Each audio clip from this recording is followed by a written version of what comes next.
नमस्कार मित्रांनो, मराठी माणूस प्रदीप. महिन्याभरानंतर पाऊस मुंबईमध्ये सुरू झाला आणि एक रात्र फक्त पाऊस पडला असेल मुंबईमध्ये. एक रात्र पाऊस पडल्यानंतर त्या मुंबईची तुंबई झाली. आता हे काय रोज आजचंच आहे का? नाही, हे रोजचं आहे. म्हणजे त्या नालेसफाईवरती नुसते नालेसफाईवरती कितीतरी करोडो रुपये वाया घालवले जातात. वाया घालवले जातात.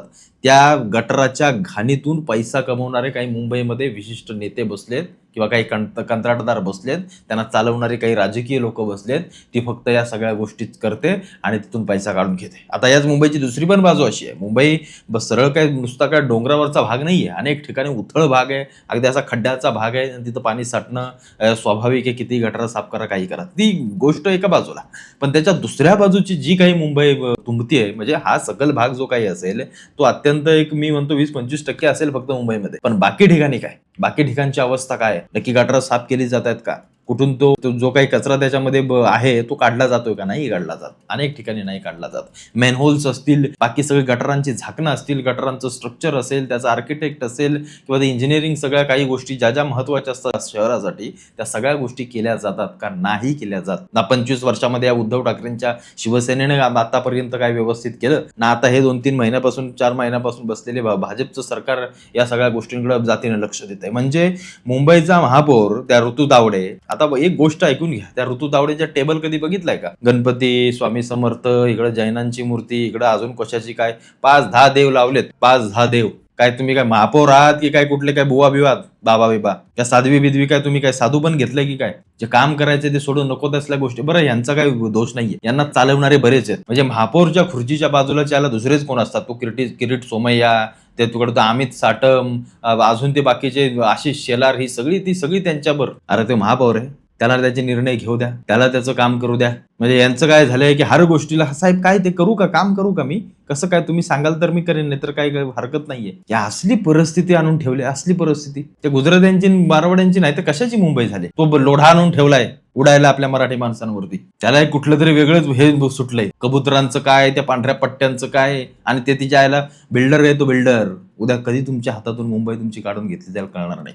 आता यांना दोष देण्यात काय अर्थ नाहीये. आपले ठाकरे बंधू पण तसेच आहेत. ठाकरे बंधू म्हणजे यांचं राजकारणच झालं कळत नाही. यांना लोकांनी निवडूनच का द्यावं हाच प्रश्न किंवा हा संभ्रम पहिला लोकांना पडतो की यांना निवडून का द्यावं. त्यांचं राजकारण डोक्याच्या पलीकडच आहे. त्यांना समजतच नाही की आपल्याला काय करायचंय नक्की. अरे नुसतं बोंबलून मराठी करून नाही लोक मतदान करणार. लोकांच्या गरजा, लोकांचे प्रश्न, विचित्र सगळ्या गोष्टी आहेत. आज मुंबईमध्ये राहणारा 90% मराठी माणूस हा गावाखेड्याकडून आलेला आहे. त्याला माहिती आहे की मला तिथलेही प्रश्न तेवढेच महत्वाचे आहेत जेवढे इथले प्रश्न महत्वाचे आहेत. दोन्ही ठिकाणच्या विवंचनेमध्ये राहणारा आपला मराठी माणूस, तुटपुंजी नोकरी, 10-20 हजाराची नोकरी करणारे आपली मराठी माणसं, अजून काय करणार आहे आपण. पण यांना जेव्हा आपण सत्तेमध्ये देतो किंवा यांना जेव्हा सत्ता द्यायची वेळ येते, काय म्हणून यांच्याकडे बघून द्यायचो. 25 वर्षामध्ये उद्धव ठाकरेंच्या हातामध्ये किंवा शिवसेनेच्या हातामध्ये मुंबईची सत्ता होती. असं नव्हतं की सत्ता कधी नव्हतीच तुमच्या हातामध्ये, की ह्या गुजरात्यांच्या, मारवाड्यांच्याच हातामध्ये किंवा भाजपच्याच हातामध्ये होती मग आपल्याला काही करता झालं नाही, असं नाही. 25 वर्ष सत्ता तुमच्या हातामध्ये असून देखील मराठी माणूस रडतो, तर हे तुमचं अपयश आहे. तुमचे बंगले, तुमचे उद्योग धंदे तुम्ही सगळे व्यवस्थित करून ठेवलं. या सारखी संस्था कधी काढले सांगा मला? कधीही काढले? आजही मुंबईतला 70 ते 75% मराठी माणूस झोपडपट्टीमध्ये राहतोय. हे या ठाकरेंचं अपयश आहे. तुम्ही दुसऱ्यावरती खापर फोडू नका, अजिबात फोडू नका. ते एकनाथ शिंदेचं पाय धरले पाहिजेत. आल्या सत्तेमध्ये भले ते महायुतीचं सरकार त्यांनी बसवलं असेल, पण आल्या सांगितलं की आपण झोपडपट्टी मुक्त मुंबई करणार. आज जाऊन बघा किती ठिकाणी सर्वे झालेत, किती ठिकाणच्या झोपडपट्ट्यांना तोडलं गेलंय. पण 25 वर्षामध्ये ते कधी दिसलं नाही, कधी झालं नाही. मराठी माणूस बाहेर निघत गेला. यांचं काही लक्ष नाही. फक्त निवडणूक आले की झाले जागे. पण याच्या व्यतिरिक्त मराठी माणसाच्या आयुष्यामध्ये काय नुसती भाषाच हे काही कारण नाहीये मराठी माणूस मागे असण्याचं, किंवा पाणीपुरीचा ठेलाच टाकता येणं म्हणून मराठी माणूस मागे नाही. त्याच्या मागे अनेक कारण आहेत. जरा शोधा व्यवस्थित.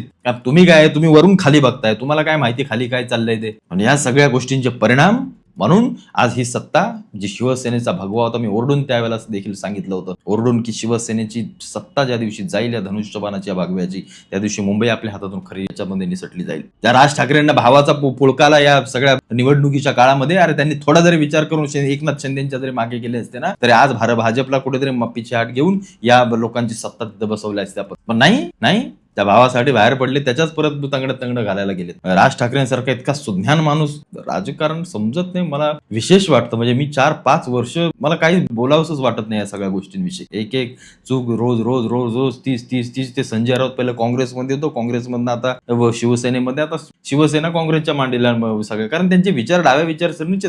संजय राऊत सेक्युलरवादी आहेत, लक्षात ठेवा. त्यांना हे पचत नाही, त्यांना हे हजम होत नाही. राज ठाकरेंना माहिती आहे संजय राऊत माणूस काय ते. जे जे बाहेर शिवसेनेतून पडले ना, त्याचं सगळ्यात महत्वाचं कारण उद्धव ठाकरे आणि संजय राऊत हे दोघे जण होते. मग हे सगळं माहिती असताना पुन्हा त्याच ठिकाणी तीच चूक, म्हणून आज ही सगळी अवस्था होऊन बसली आहे मुंबई शहराची. उद्योगधंद्यांमध्ये महत्वाच्या पॉइंटला, महत्वाच्या ठिकाणी आज मराठी माणूस नाहीसा होऊन गेलाय. झोपडपट्ट्यांमध्ये राहिलाय फक्त मराठी माणूस, बाकी कशामध्ये शिल्लक राहिलेला नाहीये. आणि आम्ही त्याचा गर्व बाळगतो. भाषेच्या नावाखाली फक्त हैदोस घालायचा मुंबईभर, याला भाषा नाही आली, त्याला भाषा नाही आली, असं नाही झालं, तसं नाही झालं. अरे भाषा माणूस कधी, जो समाज मोठा असतो ना, म्हणजे म्हणतात ना, गुण नाही पण वाण लागला. जो समाज जर मराठी माणूसाचा समाज जर मुंबईमध्ये मोठा असेल ना, सगळे बाजूचे आपोआप त्या पद्धतीचे होऊन जातील. त्यांना गरज लागणार नाही. आज आपल्याला माहिती आहे ना की प्रत्येक धंद्यामध्ये गुजराती मारवाडी आपण मराठी बोलून ते ऐकूनच घेणार नाहीत. पण त्याच ठिकाणी जर मराठी माणूस असता, त्यांना झक मारून साल्याना मराठी बोलता आलं असतं, किंवा प्रत्येक गोष्टीत आपल्याला त्यांना समोर उभं करता आलं असतं. त्या ऋतू तावडेंच्या महापौरांच्या बाजूला त्यांचा अधिकारी खाली मेन हॉलमध्ये गेला. बरं, तो खाली जायच्या आधी त्या ऋतू तावडेंना तिथं मेन हॉल आहे काय ते दिसलंच नाही. म्हणजे कुठल्या झोपेत महापौर, कुठल्या झोपेत आहेत, कसल्या ह्याच्यात आहेत, काय कसली नाले सफाई केली. 1 महिना पाऊस लेट पडला यावर्षी. म्हणजे तुमच्या हातामध्ये अतिरिक्त 1 महिन्याचा वेळ होता. त्या 1 महिन्याच्या वेळामध्ये तुम्ही काय केलं? नुसती बांद्र्याची झोपडपट्टी साफ केली एवढीशी. त्याच्या व्यतिरिक्त तुम्ही काय उपटली नाही मला माहितीये. त्या मुंबईमध्ये काय केलेलं नाहीये. सामान्य माणूस रोज मरतोय, तिच्या आयला त्या लोकल मधने गुदमरून मरतायत साले सगळे. रस्त्यात चालायला जागा नाही ना, कुठला फुटपाथ आहे ना, काय आहे. भरमसाठ अवैध रिक्षा कुठून येत आहेत, गाड्या कुठून येत आहेत, कशाचा कोणाला थांगपत्ता नाहीये. किती अनधिकृत झोपडपट्ट्या, कोण कुठले फेरीवाले येत आहेत, कोण बांगलादेश येत आहेत, कोण घुसखोर येत आहेत, कोण चोर दरोडे, काही माहित नाही. मुंबई मधला फक्त माणूस आज साला घरी जगतोय की नाही, मरतोय, संध्याकाळी नीट घरी जातोय की नाही या विवंचनेत पडलाय. आणि तुम्ही खुर्च्या गरम करतायत इथं हरामखोरांनो. अत्याधुनिक शहर करतायत.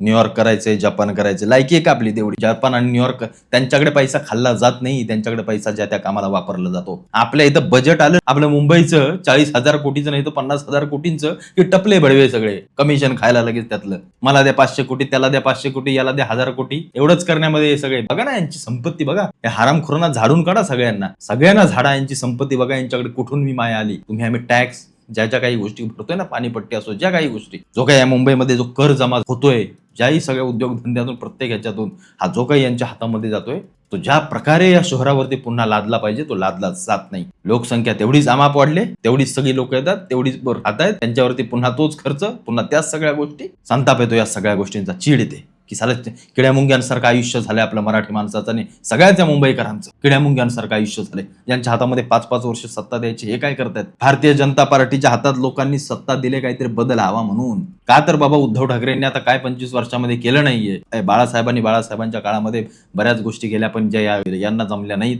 तो बदल हवाय म्हणून तुमच्या हातामध्ये सत्ता दिली. नुसती बांद्र्याची झोपडपट्टी हलवून झेंडे मिरवू नका. तुमच्यात दम आहे तर सगळी मुंबई साफ झाली पाहिजे. मी पहिल्या दिवसापासून सांगतोय, मुंबई साफ झाली पाहिजे. त्या महापौरांची हिंमत नाहीये. त्यांना 10 वेळा मी त्या मेसेज आणि या सगळ्या गोष्टी पाठवतो. तुमच्यात हिंमत असेल तर बसा समोर, तुम्हाला प्रश्न विचारतो, काही तुम्हाला दाखवतो आम्ही इल्लीगल कुठं काय चालतं ते. मिठी नदी पडले. अरे बाकीच्या देशांच्या नद्या बघा, स्वच्छ नितळ पाणी आहे, त्याच्यामध्ये जहाजं फिरतायत, पर्यटन केलं जाते. आपल्या नदीच्या बाजूला असला 5 मिनिटं उभं राहू शकत. त्या मिठी नदीमध्ये किती घाण आणि गटारण काय आणून सोडतायत. त्याच्या काठावरती किती अनधिकृत झोपडपट्ट्या, तेवढे तोडण्याचा दम नाही यांच्यामध्ये. आहे का तुमच्या दम? काळं नुसतं घाण पाणी, त्याची बघा जरा जाऊन, पिऊन ग्लासभर प्या बघू. महापौरांना म्हणा ग्लासभर पाणी प्या बघू त्यातलं. इतकी घाणेरडी अवस्था आम्ही आमची करून ठेवली आहे. आमच्या गटरांना व्यवस्थापनच नाही. आमचं गटर कुठूनही फिरून येऊ दे, ते नदीत जातं, नाही तर नाल्यात जातं, नाही तर कुठेतरी समुद्रात जातं. या उपनगरांमधल्या मुंबईच्या कितीतरी नाल्या असेत, नुसते प्लॅस्टिकचे खच पडलेत, खच. तुम्हाला दाखवतो, माझ्या दम आहे तेवढं दाखवण्याचं. तुमच्या चॅलेंज स्वीकारण्याचा दम आहे का? माझ्यासोबत मुंबई फिरायला लागेल, अख्खी दिवस घालू एक, पण तुम्हाला जे सगळ्या जागा दाखवून देतो तुमच्या त्या भडव्या अधिकाऱ्यांना. सगळ्या फुकट चोदे हे सगळे अधिकारी येते, हे सगळे भडवे पैसे खाणार आहेत. पैसे हे अनधिकृत झोपडपट्ट्यांना लाईट पुरवणारे, पाणी पुरवणारे, त्यांना बाकी सगळ्या गोष्टी देणारे, हे सगळे अधिकारी हरामखोर, सगळ्यात हरामखोर ही सगळी लोक आहेत, ज्यांना कायमस्वरूपी नोकऱ्यांवरून खाली बसवा. मागे बरीच नोकरीला लागायला तरुण पोरं बेरोजगार आहेत, ती लागतील तिथं, त्यांना ज्यांना गरज आहे ती काम करतील तिथं. लाजा वाटल्या पाहिजे थोड्याशा. 5 वर्षात तुमच्या हातामध्ये करा, नाही तर सत्ता परिवर्तन करायला काही मोठी गोष्ट नाहीये. या भाजप बीजेपीला वाटत असेल ना की आता आमची सत्ता आली, आता आम्हीच राहू, सोडून द्या बाबांनो, शांतीला घ्या. कधी तुमचा टांगा पलटे घरी फरार केले जातील हे समजणार नाही तुम्हाला. आम्हाला अपेक्षित आहे ते काम झालं पाहिजे. नुसता गुजराती मारवाड्याला खुश करण्यासाठी तुम्ही जर फालतू गोष्टी करत बसाल तर बांबू सारू मागणं तुमच्यात एवढं लक्षात ठेवा. फक्त जे भाजप बीजेप आणि तर कोणी असो दे, काही फरक पडत नाही. जे देशाच्या लेवलला आणि राज्याच्या लेवलला आम्हाला कळतं कोणाला मतदान करायचं आणि कोणाला कोणाविषयी बोलायचं ते. पण असल्या खालच्या फालतू गोष्टींमध्ये भाजप बीजेपला पण सोडायचं नाही, अजिबात सोडायचं नाही.